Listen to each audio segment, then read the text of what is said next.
Olá pessoal, hoje eu tô aqui para falar de um tema muito importante que é contratos. Amanhã a gente vai postar no feed 3 pontos super importantes e preciosos para você não deixar de colocar no seu contrato. Mas além deles, eu vou contar alguns outros que eu pontuei aqui, que também são relevantes para você colocar no seu contrato e ele ficar bem completo. Então vamos lá. O primeiro deles são os dados, você tem que colocar os seus dados, nome completo, CPF ou CNPJ se você tiver, endereço. E além desses dados, os dados do cliente, além de razão social, enfim, colocar também o nome do responsável legal do estabelecimento, que é o proprietário, e o seu CPF, isso também é importante colocar.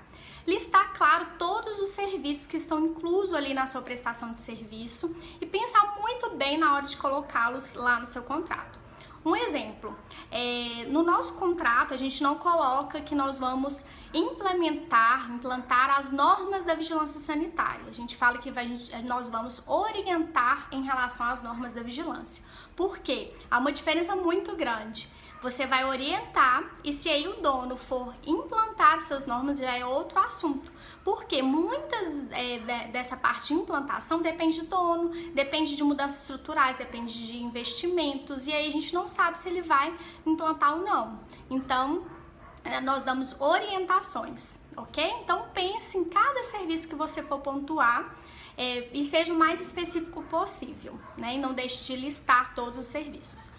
Além disso, é importante você colocar o valor que você vai cobrar em meses. Então, por exemplo, se for um contrato anual, você vai colocar que vão ser 12 parcelas de X reais por mês. E somando dá tantos reais por ano. Por que é importante colocar dessa maneira? Porque vai ter cliente que às vezes vai passar um aperto ali no mês, cliente que tem sazonalidade, por exemplo, sorveteria, né? Tem meses de inverno, fica mais complicado financeiramente. Eles vão querer cancelar com você durante 2 meses, mas essa não é a proposta. A proposta é você ter uma continuidade de frequência de visitas no estabelecimento dele. E você está contando com aquele valor mensal. Então é importante colocar o número, se for um contrato semestral, 6 parcelas de tantos reais, se for anual, 12 parcelas, enfim. E o valor total do ano. E esse valor é mediante as visitas, né, semanais de X horas por visita, ou tantas visitas, ou visitas quinzenais de X horas por visita. Então, deixar também especificada a sua frequência de visitas e as horas de cada visita.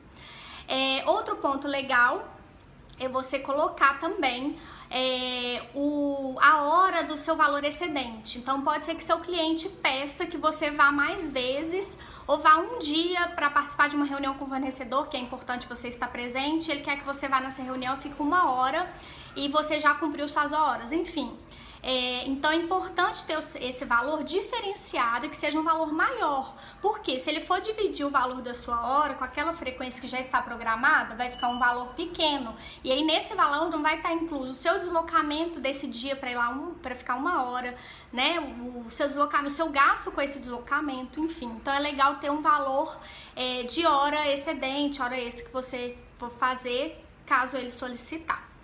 É importante ter também o dia certo do pagamento. Então, esse cliente vai me pagar todo dia 15, por exemplo.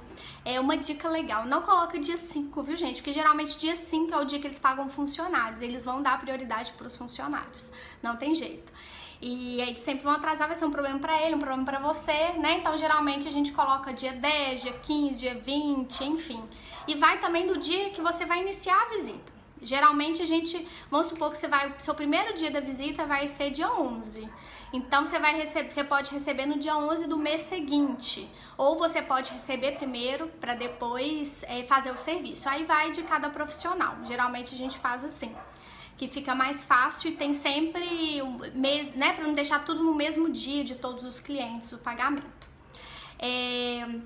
É importante colocar multas, né, juros por atraso, porque isso vai acontecer, né, não tem jeito, acaba que o cliente deixa para pagar os prestadores de serviços depois, eles se preocupam primeiro com o fornecedor, com o funcionário, não por não gostar do seu serviço, não tem nenhuma relação sobre isso, mas é mesmo que tem mês apertado, né, enfim, então é legal colocar multas de juros para ele não esquecer e fazer o seu pagamento em dia.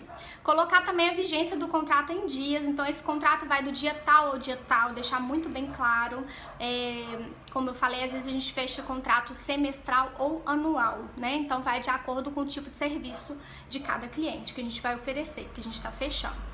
E colocar também sobre a renovação do contrato, né? Colocar que vai ter um valor de reajuste. Isso é importante porque as coisas aumentam, né, gente? Então, gasolina aumenta, né? No ano passa tem esses aumentos. Então, é legal colocar que vai ter um valor de reajuste na renovação do contrato.